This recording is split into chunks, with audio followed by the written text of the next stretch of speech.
Shabbat Daf Nuntet Amud Aleph. Nous avons vu hier que si on avait une cloche qui avait perdu, en tous les cas, s'était détaché d'elle son battant, qui fait le son, eh bien à ce moment-là, j'aurais pu croire qu'elle doit perdre sa touma puisque c'est un objet cassé. Bien non, ça reste tamé. Pourquoi? Normalement, un objet qui s'est cassé n'a plus de touma du tout. Amar Abaye, Oil Shaidiot Yachol Larziro. Il dit, c'est pas vraiment cassé parce que n'importe qui peut le remettre en place. Un profane peut le faire, on n'a pas besoin d'un artisan pour remettre en place, c'est juste un petit crochet. Donc à partir du moment où on peut le remettre en place, eh bien, il n'est pas cassé, il n'est pas détruit. Donc il est toujours tamé, il reste Mekabel Touma. Là-dessus, la Gemara avait prouvé le contraire d'une Braïta. Et c'est pour cette raison qu'à la fin, on a dit Ela Marava, à la fin du Hamoud. Ela Marava, Rava n'est pas d'accord avec ce principe de Abaye, et il va donner notre réponse. Oil Vraoui la Kishol Gabecheres. Il dit non, elle n'est pas détruite parce que cette cloche, on peut toujours la faire teinter si on la frappe sur un morceau d'argile, par exemple. On peut la faire teinter. Et dans ce cas-là, elle n'a pas perdu son utilisation originelle. Itmar Nami, il a aussi été dit, Amarabi aussi Bachanena, Oil Veraoui la Kishol Gabecheres, puisque tu peux la frapper sur de l'argile pour pouvoir en faire du bruit, pour un son, et bien dans ce cas-là, ça s'appelle toujours un keli et c'est toujours tamé. Rabbi Yochanan Amar, Oil Veraoui les Gamer Bomaïm Betinot. Rabbi Yochanan il vient avec quelque chose, une innovation, il dit même si tu peux rien faire avec, c'est pas grave, tu peux toujours donner à boire à un enfant avec. Puisque c'est un petit récipient, c'est plus facile pour lui donner à boire qu'avec un grand verre. Le problème ici, c'est que on rentre dans une discussion, parce que est-ce que pour qu'un keli reste tamé, donc que ça continue à s'appeler un keli, il faut qu'il continue à avoir la même utilisation, à savoir par exemple, avant il y avait un battant qui faisait le son, maintenant on le fait contre un morceau d'argile. Ou alors, on peut même changer l'utilisation et donner à boire. C'était pas du tout l'utilisation primaire. Rabbi Yochanan, il dit comme ça. La Gemara dit non, c'est pas possible. Pourquoi? Rabbi Yochanan, est-ce que Rabbi Yochanan, il n'a pas besoin pour que l'objet reste tamé? D'après Rabbi Yochanan, il faut absolument qu'on ait la même utilisation qu'avant. Toi, tu dis qu'on n'a pas besoin. Vataner, pourtant, il y a une braïta qui dit explicitement. Alors ici, on parle du zav qui s'est assis sur un keli. Alors, qui s'est assis, eh bien, il le rend tamé. Et ce keli-là, il va falloir, alors même si il l'a pas touché, il y avait des couvertures dessus, le keli devient tamé. Pourquoi? Parce que c'est tamé midras. Midras veut dire que il a marché dessus ou il s'est appuyé dessus. Donc, c'est un chok de la Torah. La Torah nous dit qu'il est tamé. Maintenant, Yachol Kafa Sea Ve'ashavalea. Est-ce que ça serait la même chose si il a par exemple mis à l'envers un récipient qui contient une Sea, donc c'est une mesure d'une Sea, c'est comme une grosse casserole comme ça, une mesure. Il a mis à l'envers, comme un tabouret, il s'est assis dessus. Est-ce qu'on pourrait dire qu'il le rend tamé midras, il le rend tamé même à travers les couvertures? Pourquoi? Parce que finalement il s'est assis dessus. Ou alors tu vas dire non, il faut que ce soit un vrai tabouret, un vrai siège, pas une casserole, pas une mesure. Yachol kafasea ve'ashavalea kafat tarkav. Ou alors s'il n'a pas pris une sea, il a pris une demi-sea. Une demi-sea, c'est, parce que la sea c'est 6 cabines. Donc une demi-sea c'est 3 cabines et tarkav, ça veut dire 2 plus 1 kav. Ve'ashavalea ici assis dessus, yetamé, ça serait tamé. Talmud lomar, asher yeshev alav. Il n'y a pas écrit asher yashav alav, qui s'est assis dessus. S'il y avait écrit qui s'est assis dessus, donc dès qu'il s'est assis dessus, c'est tamé. Ici, il y a écrit Asher Yeshev Alav. Yeshev Alav, c'est une façon de parler qu'il s'assoit régulièrement dessus. Asher Yeshev Alav Azav. Mishim Yuchad Yeshiva, celui qui est destiné à s'asseoir, eh bien, dans ce cas-là, oui, il est tamé midras. Il devient tamé midras. Je rappelle, midras et magas, c'est pas la même chose. Magas, c'est-à-dire lorsqu'on touche. Midras, c'est même si on touche pas, juste on est dessus. Il Donc ça va exclure celui qui dit, ce cas-là par exemple d'une CA, d'une mesure d'une CA, où les gens vont lui dire, les gens qui ont besoin d'utiliser cette CA par exemple pour mesurer pour un client, ils vont dire allez lève-toi, j'ai besoin de la CA, et bien on va faire notre travail maintenant, c'est pas fait pour ça. Donc d'après le Tanakama, à partir du moment où c'est pas prévu pour ça, il peut s'asseoir toute la journée dessus, il ne la rend pas de merde. Rabbi Elazar Omer, Bemidrasot Omrim Amod Venasem Lartenu. Tout ce principe qu'on peut enlever la Touma en disant t'as rien à faire là-dessus, c'est pas un tabouret, ça c'est une mesure. Viens, on va faire notre travail avec ça, ça peut fonctionner que pour Midras, c'est-à-dire pour la Touma du Zav lorsqu'il s'assoit. Ven Omrim Betame Met Amod Venasem Lartenu. On ne dira pas pour quelque chose qui a été rendu tamé par un mort. Mais il n'a rien à faire avec ça, c'est pas pour lui, ça c'est notre objet, c'est fait pour notre travail, qu'est-ce que lui il a à faire là? Là on ne dira pas. Et donc même si c'est pas destiné à ça, il deviendra tamé bien sûr. Même dans tamémet, on pourra dire, lève-toi, on veut faire notre travail. Lève-toi qui? Et dans tamémet, on ne parle pas de midras, on ne parle pas de s'asseoir dessus. On parle de le toucher. Quelqu'un qui toucherait, il dirait, lève-toi, on va faire notre travail. Qu'est-ce que cette expression a à faire ici?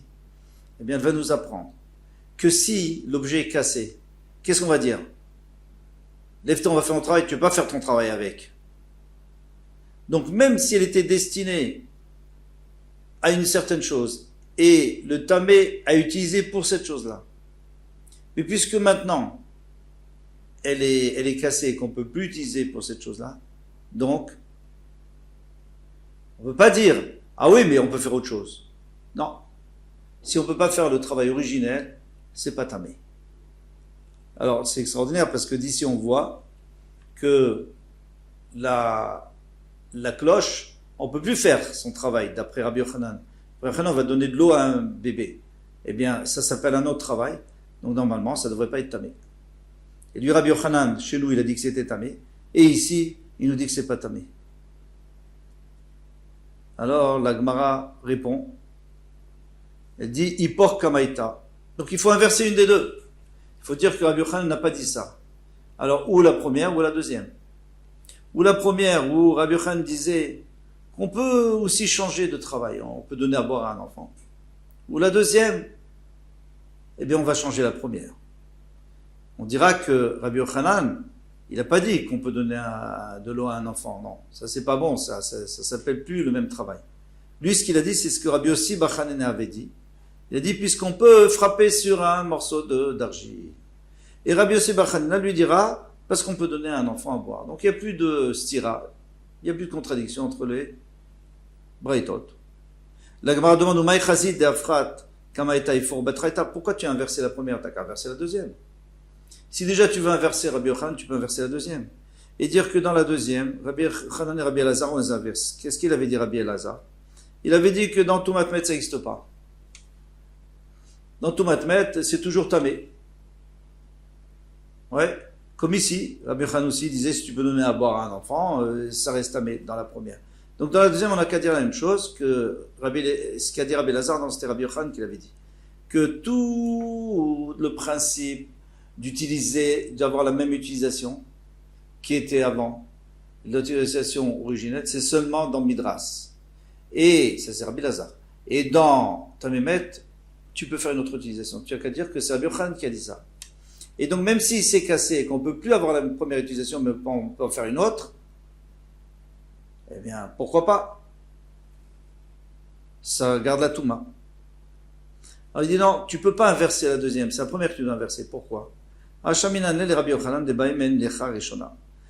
a déjà vu autre part que Rabbi Yochanan disait qu'il faut la même utilisation que la première fois, qu'avant. Donc l'utilisation originelle. Donc déjà, ça exclut qu'on puisse changer la première braïta, parce que la deuxième braïta. Parce que la deuxième braïta, on disait que Rabbi Yochanan, il disait la même chose. Il disait il faut l'utilisation originelle. Mais dans la première braïta, il disait le contraire. Donc il vaut mieux inverser la première braïta, on n'aura plus de problème. Détania, d'où on sait ça? Parce qu'il y a une braïta qui nous dit Sandal shel behema. Donc maintenant, quelqu'un a fait une chaussure pour une BMA pour pas qu'elle s'abîme les pattes. Chez le matechetz, et elle est en métal, tamé, c'est tamé. Normalement, hein, on dit jamais qu'un habit ou un ustensile qui sert à une BMA, on a vu dans le mot précédent et même avant, on peut pas dire que c'est Mekabel Touma. C'est pas Mekabel Touma. Ici, c'est Mekabel Touma. À quoi ça peut servir à l'homme? Amarav, Raoui, l'ishtod momaim bemilchama. Si quelqu'un est à la guerre, il y a un lac, qui ne sait pas comment prendre de l'eau, alors il peut prendre avec cette chaussure. Bon, l'hygiène, j'avoue que c'est pas évident, mais bon. Et parfois, on n'a pas le choix. Rabbi Chanina Amar, Raoui les sorbo shemen. Rabbi Chanina dit non, non. Non, on ne va pas boire de l'eau avec, on va mettre de l'huile pour se oindre. Et Rav, lui, pourquoi il n'a pas parlé de l'huile? Parce qu'il lui dit qu'à la guerre, on n'apporte pas de l'huile. À la guerre, quand on a à la guerre, on n'apporte pas d'huile. Donc lui, il est obligé de trouver de l'eau. Shemen bamilchama, pendant la guerre. Rabbi Yochanan, alors voilà ce qui nous intéresse. Rabbi Yochanan Amar, Beshat sheboreach minakrav, lorsqu'il se sauve du front, malheureusement, il est obligé de se sauver. Alors, qu'est-ce qui se passe à ce moment-là? Manicho beraglav, il va mettre ça sur ses pieds. Cette chaussure d'animal, il va l'attacher à ses pieds. Veratz al kotzim val barkenim. Comme ça, il pourra sauter sur les ronces et les épines. Il pourra courir. Sinon, il risque de se faire mal. Donc, il utilise ces chaussures en métal pour se protéger les pieds. Donc, ça peut servir. Ah, mais c'est très bien. Donc, c'est la même utilisation ou c'est pas la même utilisation? C'est exactement la même.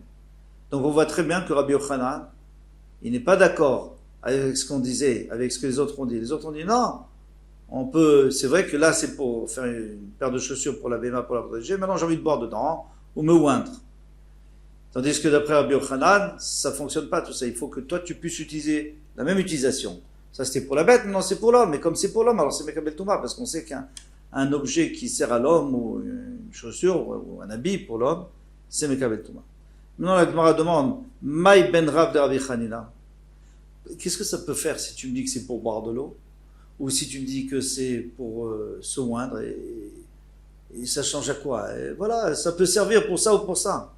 Ika benayou, des maïs, il y a une différence. C'est par exemple, elle est très sale cette chaussure, elle a vraiment été salie. Alors pour boire de l'eau, personne ne va boire. Mais pour mettre de l'huile, c'est pas grave, c'est moins embêtant, on ne veut pas le boire. Maintenant, Ben Rabbi Yochanan et Rabbi Chanina. Maintenant, quelle est la différence au niveau halakha entre Rabbi Yochanan et Rabbi Chanina?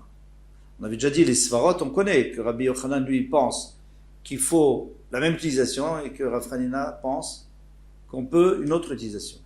Ika benayou de yakir. Il y a une différence, c'est si elle est lourde. Il a fait une chaussure, peut-être un animal avec des grandes pattes, la chaussure est très lourde. Alors, pour lui, il va pas la mettre pour se sauver, parce que s'il la met pour se sauver, il risque de pas arriver là où il voudrait arriver et on va le rattraper. Donc c'est sûr qu'il ne va pas l'utiliser. Mais si c'est pour boire ou pour mettre de l'huile, ça il peut quand même si elle est lourde. Donc ça serait la différence entre les deux hypothèses. Et alors, pour terminer ce hamoud, on s'arrête là, pour terminer ce hamoud, qu'est-ce qu'on va conclure? C'est que Rabbi Yochanan, il pense que pour qu'un objet reste tamé, il faut qu'on puisse en faire une utilisation primaire. Mais si on doit inventer une nouvelle utilisation, c'est plus le même objet. Si c'est plus le même objet, il n'a plus de Touma. Voilà aujourd'hui. Kol Touv.